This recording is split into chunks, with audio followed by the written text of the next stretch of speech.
अमेरिकी हमले में किन किन हथियारों का इस्तेमाल हुआ। सबसे पहले देखिए, B2 स्प्लिट बॉम्बर है, यानी कि ये बंकर बस्टर बम है। 12 बंकर बस्टर बम का इस्तेमाल किया गया। ताकत है, स्टील्थ बहुत घातक है और रडार से बचाव, रडार की पकड़ में ये बम नहीं आता है और सीधे 100 फीट की गहराई में। अगला हथियार JDAM बम है। 40 से भी ज्यादा इस बम का इस्तेमाल किया गया और ताकत इसकी है 2000 पाउंड और विशेषता क्या है, GPS गाइडेड है, सटीकता बहुत है और सटीक निशाना लगता है। Cruise missile, Tomahawk cruise missile का भी इस्तेमाल किया गया और 20 संख्या है जो क्रूज मिसाइल का इस्तेमाल किया गया। ताकत इसकी लंबी दूरी की मारक क्षमता है और विशेषता है कि भूमिगत ठिकानों पर असरदार है। जो परमाणु ठिकाने, जो फोर्दो, नतांज और इस्फहान, ये भूमिगत ठिकाने थे और वहां पर यह असरदार रहा। तो ईरान और इजराइल के बीच युद्ध और अमेरिका की दस्तक, कहीं ये तीसरे विश्व युद्ध की आहट तो नहीं। ऐसे में अगर तीसरा विश्व युद्ध होता है तो ग्लोबलाइज होती इस दुनिया में बाकी के देशों को क्या नुकसान होगा, इस रिपोर्ट में देखिए।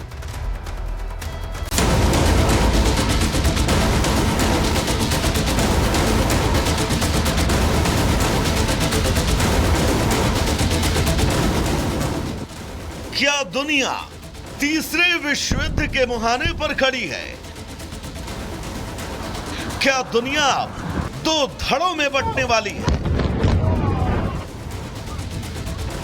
और वाकई अगर ऐसा हुआ तो दुनिया के सामने एक दो नहीं बल्कि कई चुनौतियां मुंह फैलाए खड़ी हो जाएंगी।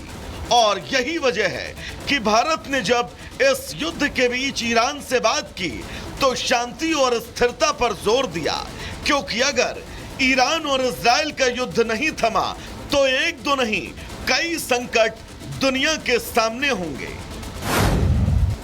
सबसे पहले और महत्वपूर्ण संकट की बात करें तो विश्व युद्ध का खतरा इस दुनिया पर मंडराने लगेगा। इन दो देशों के बीच युद्ध में अमेरिका की सीधी दस्तक और ईरान के परमाणु ठिकानों पर हमले ने अब विश्व युद्ध की आहट को तेज कर दिया है, क्योंकि चीन और रूस अब तक ईरान के साथ खुलकर खड़े हैं। लेकिन अमेरिका के प्रहार के बाद क्या रूस, चीन और ईरान की तरफ से भी पलटवार किया जाता है? और अगर ऐसा होता है तो तय है और भी देश इस जंग में कूद सकते हैं और ये किसी के भी हित और फायदे के लिए अच्छा नहीं होगा। विश्व देशों के लिए ये एक बड़ी चुनौती पैदा करेगा।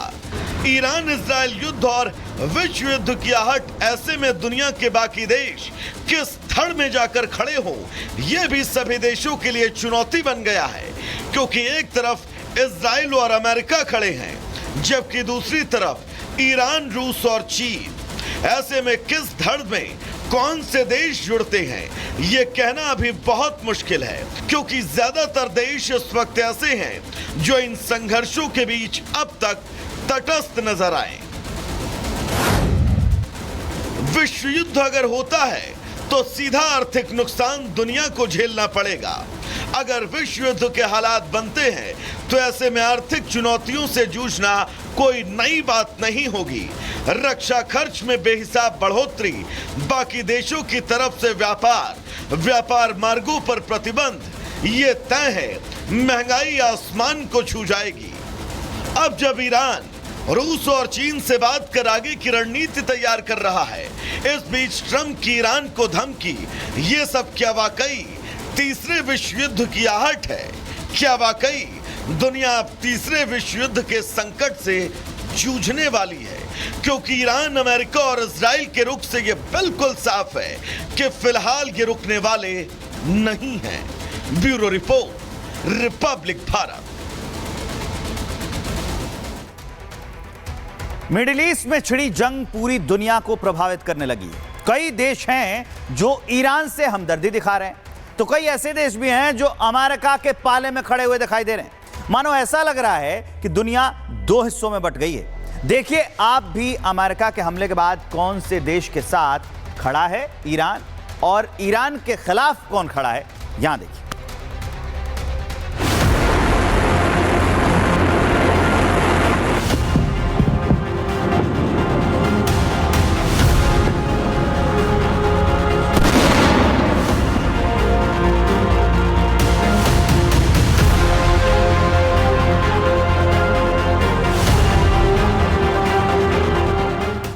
13 जून को जब ईरान इजराइल युद्ध की शुरुआत हुई तब शायद ही किसी ने सोचा होगा कि युद्ध इतना विध्वंसक रूप ले लेगा। दुनिया का रुख अब बदल चुका है। इजराइल ने ईरान पर हमला किया, जिसके बाद ईरान ने भी जोरदार पलटवार किया और कई हमले इजराइल पर कर दिए। लेकिन अब अमेरिका की सीधी एंट्री के बाद और ईरान के 3 परमाणु प्रतिष्ठानों पर हमले के बाद दुनिया अब 2 धड़ों में बटी हुई दिखाई दे रही है। दुनिया भर से अमेरिका के हमले के बाद प्रतिक्रियाओं का दौर शुरू हो चुका है। कई देश हैं जो ईरान से हमदर्दी दिखा रहे हैं, तो कई ऐसे भी हैं जो अमेरिका के पाले में खड़े दिखाई दे रहे हैं। मिडिल ईस्ट में छिड़ी ये जंग पूरी दुनिया को प्रभावित करने लगी है। लोग खुलकर स्टैंड ले रहे हैं। चीन और रूस जैसे शक्तिशाली देश अब ईरान के साथ खड़े हो गए हैं। रूस में पूर्व में रहे कई नेताओं ने ये तक कह दिया कि दुनिया के कई ऐसे देश हैं जो खुद अपना परमाणु हथियार ईरान को दे सकते हैं। ट्रंप पर भी रूस की तरफ से हमला बोला गया। कहा गया कि ट्रंप शांति कायम करने वाले नहीं, बल्कि युद्ध की आग को और भड़काने वाले राष्ट्रपति हैं। वहीं उधर ब्रिटेन ने अमेरिका के ईरान पर किए गए हमले का समर्थन किया। उधर अमेरिकी हमले से पहले ही हूती विद्रोहियों ने यह ऐलान कर दिया था कि अगर अमेरिका ने हमला किया तो वो लाल सागर में अमेरिका की जहाजों को निशाना बनाएंगे। अब नजर हूती विद्रोहियों पर भी है।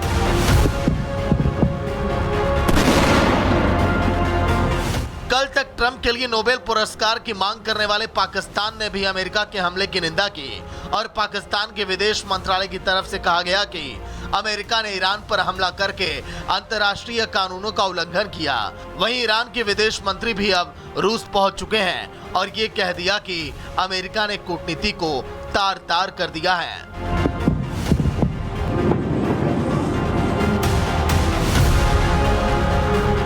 हमेशा दुनिया में शांति का संदेश देने वाला भारत आज भी यही चाहता है कि मिडिल ईस्ट में छिड़ी ये जंग शांत हो जाए। यही वजह है कि युद्ध के बीच भारत के पीएम ने भी ईरान के राष्ट्रपति से बात की। कहा कि युद्ध के माहौल में थोड़ा संयम बरतें और शांति की तरफ कदम बढ़ाएं। सऊदी अरब सहित कई मुस्लिम देशों ने इस जंग को लेकर चिंता जताई है और कहा कि ईरान के परमाणु ठिकानों पर हमला चिंताजनक है। हालांकि सऊदी अरब ने सभी पक्षों से शांति बरतने की अपील की। वहीं जापान ने भी इस युद्ध पर चिंता व्यक्त की और कहा कि हम भी अपने नागरिकों के हालात पर समीक्षा कर रहे हैं। और इन सबके बीच शब्दों की जंग, जुबानी जंग भी जारी है। धमकी और चेतावनी का दौर भी जारी है। ईरान के सुप्रीम लीडर की इजराइल को धमकी। इजराइल ने बहुत बड़ी गलती की है, खामनेई ने कहा है।